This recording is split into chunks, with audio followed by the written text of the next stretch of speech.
January 1944. Western Pacific Ocean.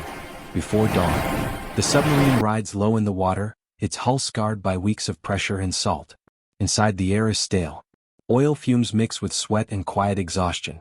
A depth gauge trembles. A ballast valve refuses to seal cleanly. This boat was never meant to be here, not like this. Above, the sea is calm. Too calm.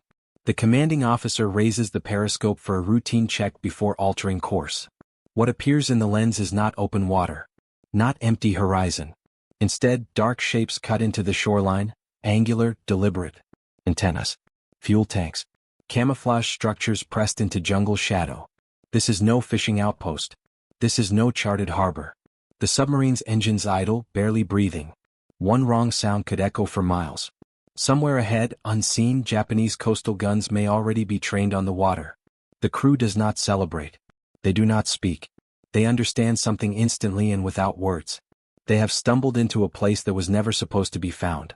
And the submarine carrying this secret may not survive long enough to tell anyone it exists. By January 1944, the Pacific War had entered a new phase, one defined less by sweeping advances and more by relentless pressure. The United States Navy was no longer fighting to survive. It was fighting to suffocate an empire. 2 years earlier, American submarines had gone to war with outdated doctrine, unreliable torpedoes, and crews still learning how to fight in an ocean that favored the defender. In 1942, nearly 1 in 5 U.S. torpedoes failed to detonate properly. Magnetic exploders misfired. Contact pistols cracked on impact. Submarines returned to base with stories no one wanted to believe. By 1944, that failure had been addressed, at a cost. Torpedo defects were corrected through painful trial, and commanders learned to hunt closer, risk deeper, and strike harder. The submarine force, once underestimated, had become the sharpest blade in the American arsenal. Its mission was simple in language, brutal in practice: destroy Japanese shipping. Japan's empire stretched across thousands of miles of ocean. Every garrison, every aircraft factory, every frontline division depended on maritime supply. Oil from the Dutch East Indies. Food from Formosa. Ammunition from the home islands. Submarines were sent to sever those lifelines, one freighter at a time. By early 1944, they were succeeding. Japanese merchant losses climbed month by month. Convoys grew smaller. Escorts were stretched thin. Yet even as shipping lanes burned, the Imperial Japanese Navy adapted. Major ports were fortified. Known anchorages were ringed with minefields and patrol craft. Radar stations multiplied along key routes. But not everything was visible. Japan's defensive doctrine in the Pacific relied heavily on dispersion and concealment. Rather than concentrate assets in a few massive ports, the Japanese constructed smaller, carefully hidden bases across island chains, fuel depots dug into hillsides, submarine tenders camouflaged beneath netting, radio intercept stations concealed under jungle canopy. These installations did not appear on American charts. Some were omitted deliberately. Others were unknown because no Allied ship had ever returned after drifting too close. U.S. submarines were not tasked with discovering bases. They were hunters, not scouts. Their patrol areas were carefully assigned, their routes plotted to intersect shipping lanes rather than coastlines. Lingering near shore was dangerous. Shallow water limited dive depth. Sonar echoes multiplied. Escape routes narrowed. Commanders were taught one rule above all others: stay mobile. Yet mechanical reality often ignored doctrine. American submarines of the Gato and Balao classes were robust, but they were not invincible. Extended patrols strained every system aboard. Saltwater corrosion ate at valves and seals. Diesel engines overheated in tropical climates. Hydraulic lines leaked. Ballast tanks fouled with marine growth. When something broke at sea, it was repaired, or endured. The submarine at the center of this story had already exceeded its intended patrol duration. It had survived multiple depth charge attacks. One engine was operating below optimal power. A trim imbalance forced the crew to constantly adjust ballast to maintain depth. Returning to base required crossing waters increasingly patrolled by Japanese aircraft. Staying on station was equally dangerous. So the commanding officer made a calculated decision: to alter course temporarily into a sector considered low value. A region believed to be empty. Poor hunting but safer waters to nurse a wounded boat. The charts showed nothing of interest. The intelligence briefings mentioned no bases. The ocean ahead appeared quiet. But war does not respect assumptions. And as the submarine slipped into unfamiliar currents, its broken systems unknowingly carried it toward one of the most closely guarded secrets in Japan's Pacific Defense Network. A secret that had remained hidden not because it was impregnable, but because no one had ever survived long enough to see it. The decision to change course felt minor. Routine. In reality, it was the moment the war's invisible lines began to bend. The submarine altered course just after midnight. It was not a dramatic maneuver. No alarms sounded. No charts were redrawn in haste. The navigator adjusted the heading by a few degrees, guiding the boat away from its assigned patrol box and toward what intelligence described as marginal waters, too shallow for capital ships, too remote for major traffic. For the crew, the change brought a fragile sense of relief. Below decks, men moved carefully through narrow passageways, mindful of loose tools and exposed wiring. Repairs had become routine. A leaking hydraulic line near the stern planes was wrapped and rewrapped. One ballast tank vent had to be coaxed open by hand. The engines ran unevenly, their vibrations subtly different from normal, something every submariner learned to feel through the soles of his boots. The commanding officer knew the risks. A damaged submarine was slower to dive, slower to surface, slower to run silent. If detected, escape would be uncertain. But remaining in heavily trafficked waters invited air patrols and destroyers. Japanese anti-submarine tactics had improved by 1944. Aircraft flew predictable grids. Escorts deployed depth charges with increasing accuracy. Even a healthy boat could be hunted down. A wounded one would not last long. So the submarine slipped toward isolation. What no one aboard knew was that the Japanese had chosen the same logic when placing one of their hidden installations in this region. Far from major sea lanes. Beyond routine patrol zones. Close enough to project power, distant enough to remain unseen. The base had been constructed quietly over months. Materials were delivered at night. Fuel tanks were buried. Structures were painted to match jungle foliage and coastal rock. Radio antennas were masked as trees. Even from the air, the site was difficult to detect unless viewed at the correct angle under the right light. Its purpose was layered. Part refueling station. Part communications hub. Part staging point for submarines and patrol craft operating beyond the main defensive perimeter. It existed to extend Japanese reach while remaining invisible. American intelligence suspected installations like it might exist, but suspicion was not proof. No reconnaissance aircraft had photographed this coastline. No submarine patrol reports mentioned unusual activity. The charts remained blank. As the American boat crept closer, the water began to change. The depth beneath the keel decreased gradually. Soundings showed uneven bottom contours, ridges, shelves, underwater outcroppings. Sonar returns grew cluttered. The ocean floor reflected sound in unpredictable ways, masking distant contacts and amplifying nearby ones. The officer of the deck ordered reduced speed. Running slow conserved fuel. It also reduced noise. In confined waters, sound traveled farther than vision. Every turn of the propeller mattered. Dawn approached. Periscope depth was ordered for a routine check. Not to search for targets, just to confirm bearings and surface conditions before deciding whether to surface for air and battery charging. The periscope rose slowly, its motion deliberate. One careless movement could leave a telltale wake. The lens broke the surface. At first, the view showed what was expected. A pale horizon, low clouds, the edge of an island mass silhouetted against early light. Unremarkable. Remote. Then the commanding officer adjusted focus. Lines emerged where there should have been none. Straight edges where nature rarely placed them. A long, low structure partially concealed by netting. A mast that did not belong to any tree. A glint of metal near the shoreline, too symmetrical to be rock. He did not speak immediately. He scanned again. Changed angle. Shifted magnification. The truth assembled itself piece by piece. This was not an empty coast. This was an installation. The realization settled over the control room without announcement. Officers leaned in. The navigator checked charts. The radio officer froze, hands hovering above his equipment. The submarine had drifted into a blind spot in the war. And now, damaged, low on options and far from help, it sat within sight of something the enemy had gone to extraordinary lengths to conceal. What mattered next was not what they had found, but what they chose to do with that knowledge. Because discovery alone did not guarantee survival. And survival was about to depend on perspective, restraint, and a series of decisions made in absolute silence. Inside the submarine, time slowed. The men had trained for moments like this, enemy ships, depth charges, alarms blaring through steel compartments. But this was different. This was quiet, unplanned, fragile. Every submariner understood the odds. If detected in shallow water, a damaged boat had few places to hide. Depth was safety. Here depth was limited.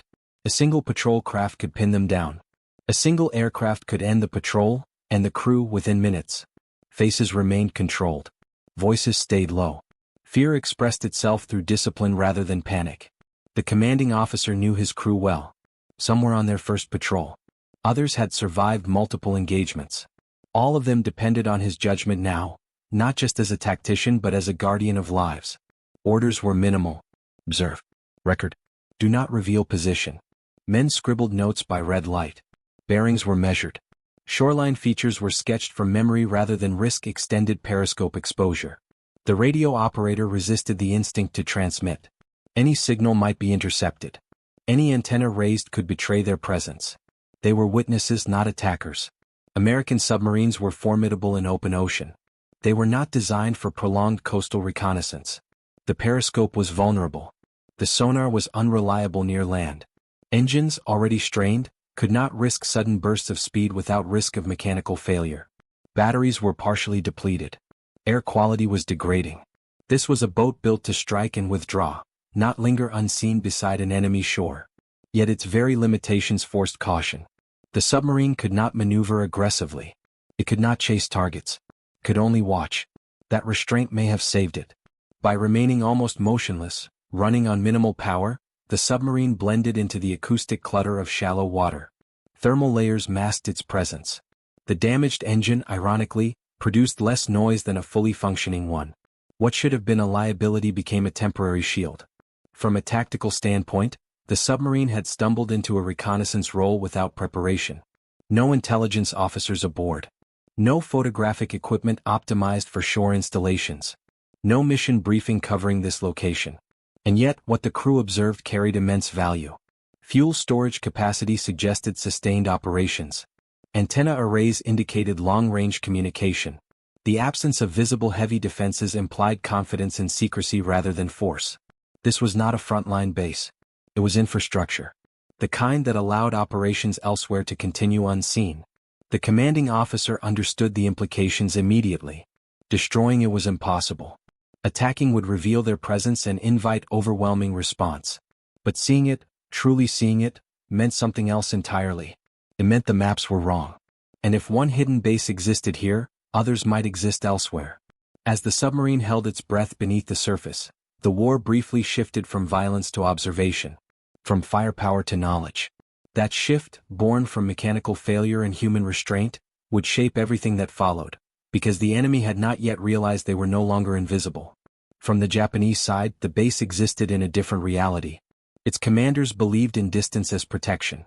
The installation had been placed deliberately beyond known Allied patrol patterns, shielded by geography rather than armor. There were no concrete bunkers facing the sea. No heavy coastal guns openly displayed. Defense relied on the assumption that no enemy would ever come close enough to matter. Daily routines reflected that confidence. Small craft moved fuel at night. Radio transmissions followed strict schedules, short and directional. Camouflage discipline was enforced relentlessly. The jungle was allowed to reclaim the edges of human construction, blurring the line between nature and machinery. The base's greatest defense was belief that it could not be found. That belief shaped behavior. Patrols were limited. Sonar watch was intermittent. Lookouts scanned for aircraft, not submarines.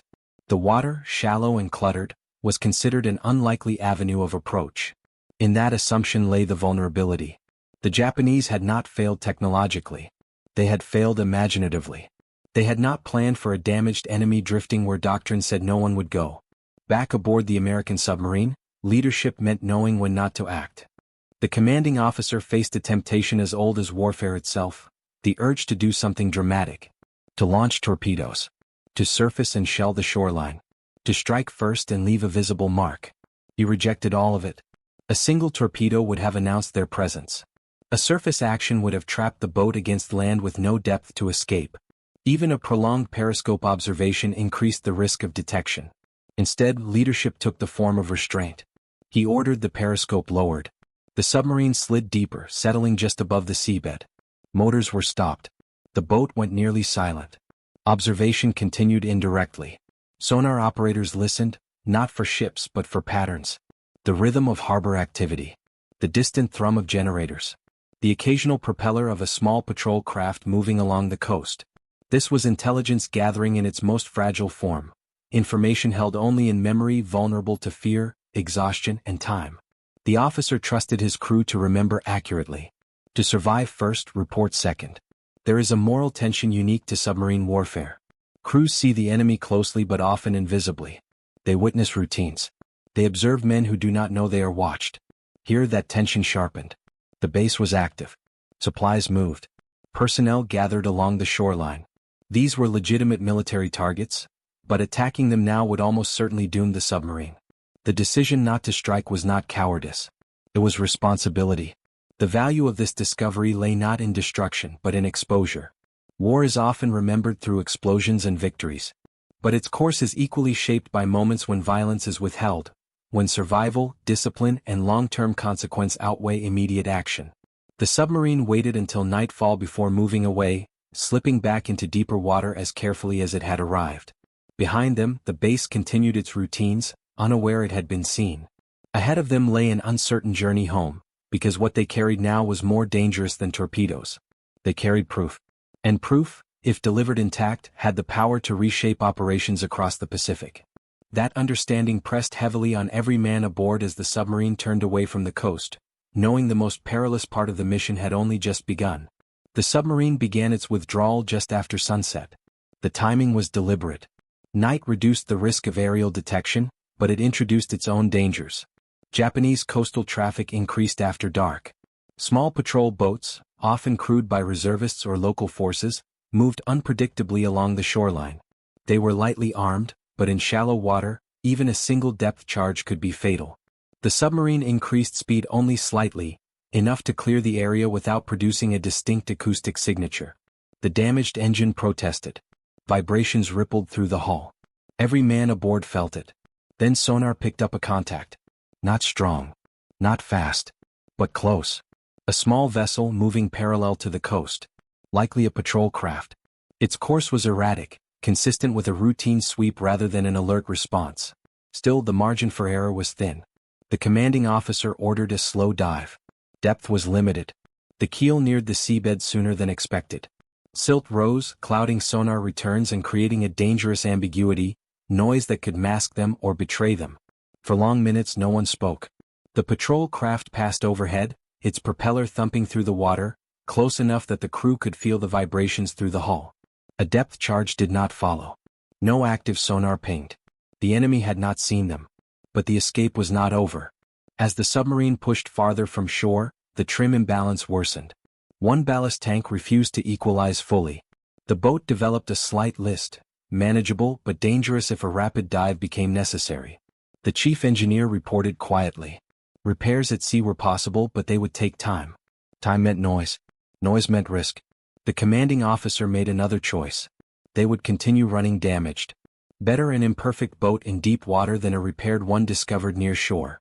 Hours later, the submarine reached safer depth contours. The ocean floor fell away. Sonar returned simplified. The sense of pressure, physical and psychological, eased slightly. Only then did the officer allow himself to consider what came next. The intelligence they carried was fragile. No photographs. No captured documents. Only observations, sketches, bearings, and human memory. If the submarine were sunk now, the discovery would vanish with it.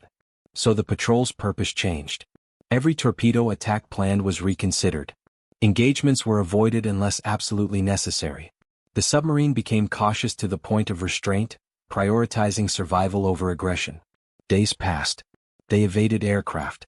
They let convoys pass without attacking. They listened, waited, endured. Each decision was shaped by the same thought: get home.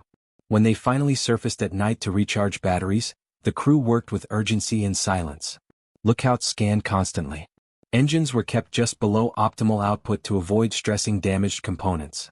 The submarine limped across thousands of miles of ocean, carrying knowledge that no one else possessed.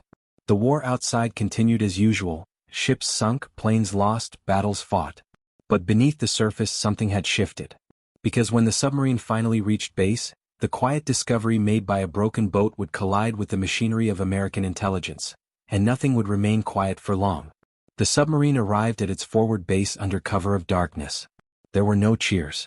No immediate debriefings in crowded rooms. The boat tied up quietly, its hull stained with weeks of hard travel, its crew visibly thinner than when they had left.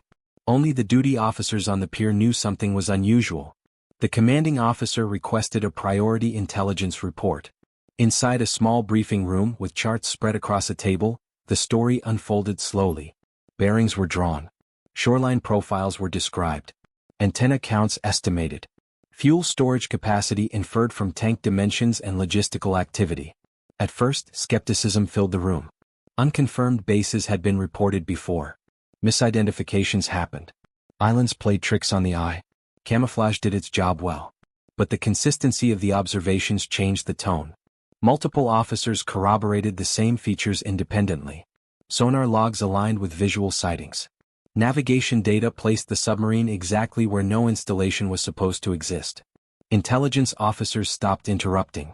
Within hours, the report was transmitted up the chain, to Theater Command, to Fleet Intelligence, to planners responsible for shaping the next phase of the Pacific Campaign. Aerial reconnaissance was ordered. Days later, high-altitude photographs returned with subtle confirmation. A shadow where no structure should be. An unnatural clearing. Heat signatures inconsistent with an uninhabited coastline. The base was real. The realization forced uncomfortable questions. How many more existed? How long had this one operated undetected? What operations had it supported? The answers were incomplete, but the implications were clear. Japanese forces were projecting power from locations Allied planners did not account for. Shipping losses, submarine sightings, and radio intercepts in the region suddenly aligned with new clarity. The accidental discovery filled a gap no one had known how to close. Operational plans were adjusted. Patrol zones expanded. Submarine routes were altered to probe other empty sectors. Aerial surveys widened their focus beyond major ports. Within weeks, additional installations were identified, some abandoned, some active, all vulnerable once exposed.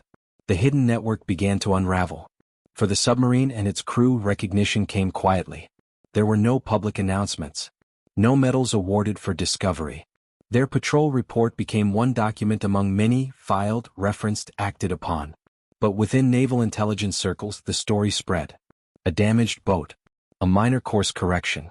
A base discovered by accident. It became a lesson repeated in briefings and war colleges long after the war ended, that doctrine must never harden into certainty, and that the enemy often hides where you least expect to look. As the Pacific Campaign accelerated in 1944, the pressure on Japanese logistics intensified. Submarine sinkings increased. Fuel shortages worsened. Forward bases became liabilities rather than assets. What had once been a sanctuary turned into a target. And it all traced back to a moment of quiet observation through a periscope, when survival, restraint, and chance converged beneath an unremarkable stretch of ocean. The war moved forward relentlessly. But the consequences of that accidental discovery were only beginning to surface. The exposure of the hidden base did not result in an immediate strike. That too was deliberate. American planners understood that destroying the installation outright might confirm to Japanese commanders that their concealment strategy had failed. Instead, they watched. They listened. They mapped activity patterns and radio traffic. The base, now known, became a source of intelligence rather than a target. Submarine patrols were quietly repositioned around the region. Not to engage, but to observe movement to and from the coastline. Small supply vessels were tracked. Routes were logged. Frequencies were monitored. What had once been an isolated dot on an empty chart became a node in a growing intelligence web. Patterns emerged quickly. Fuel shipments arrived on irregular schedules, suggesting strain elsewhere. Submarines and patrol craft used the base sparingly, implying it was intended as a contingency rather than a hub. Radio transmissions spiked during Allied operations hundreds of miles away, linking the installation to broader command and control functions. The base had not changed the war on its own, but it revealed how Japan was trying to survive it. As Allied forces advanced across the Pacific in 1944, capturing the Marshalls and pushing toward the Marianas, Japanese logistics grew increasingly brittle. Each hidden base represented an attempt to preserve flexibility, to extend operational reach without exposing core assets. Now that strategy was compromised. Once reconnaissance confirmed the installation's purpose and limitations, it was quietly folded into operational planning. Air routes were adjusted to avoid its detection envelope. Submarines were instructed to monitor nearby waters more closely. Convoys suspected of supplying the base became priority targets, intercepted farther out before they reached safety.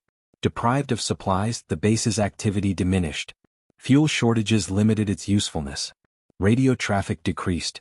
Small craft movements became sporadic. The installation that had once functioned as a hidden enabler slowly turned into a liability, something that consumed resources without delivering meaningful advantage. For the Japanese, the problem was not that the base was attacked. It was that it had been neutralized without a single shot.